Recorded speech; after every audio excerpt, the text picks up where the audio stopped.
Well, I think a lot of our politics is aimed at a certain generation of people who are in power now, people who have a very disproportionate amount of the wealth, and people who've benefited a lot from society. It's the baby boomer generation.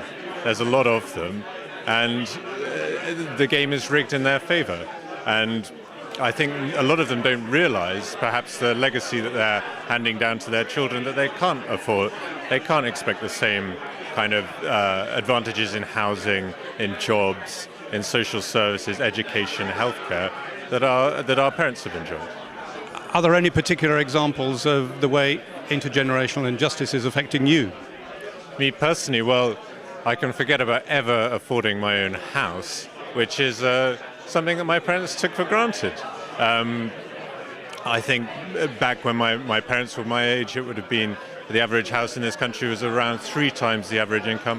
Now it's 9 times the average income. The rental market is insane. We've lived with a delusion in this country that this is sustainable, and it's not. And it's my generation, I'm afraid, that is picking up the bill. So what do you think the Intergenerational Foundation should be concentrating its efforts on then? I think so many political decisions in this country are taken with the baby boomers in mind, which is understandable from the party's point of view because they're the generation that vote, and there's a lot of them. They outnumber us. But I don't. The way the electoral cycles run, they take decisions in terms of 5 years' time. They don't take decisions thinking about how this is going to play down the generation in 25 years' time. How is this going to affect people who aren't yet born, people who are our children? And I think it's great that the Intergenerational Foundation is set up to start making them think about those questions, frame the debate in a different way. So do you think it's just been really introduced as a topic? It's going to work its way more into mainstream politics as time goes on?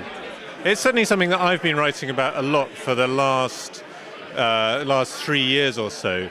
And it's an idea that's gaining traction, I think. I think it's an idea whose time has come.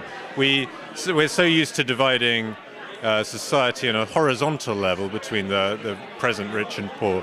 I think we need to start looking at things on a vertical way between the future rich and the future poor. Are there any particular things you can see that the government could be doing or should be doing at the moment? Well, if you look at where the cuts are falling, it's quite interesting. Education is massively slashed. If you want to go to university now, you have to pay an inordinate amount, and you will continue paying that inordinate amount throughout your life. If you look at the kind of benefits that are available for old people, winter fuel allowance, that is beyond the pale. No one will cut that because that affects old people. That's not fair. It's not sustainable. Richard, thank you very much.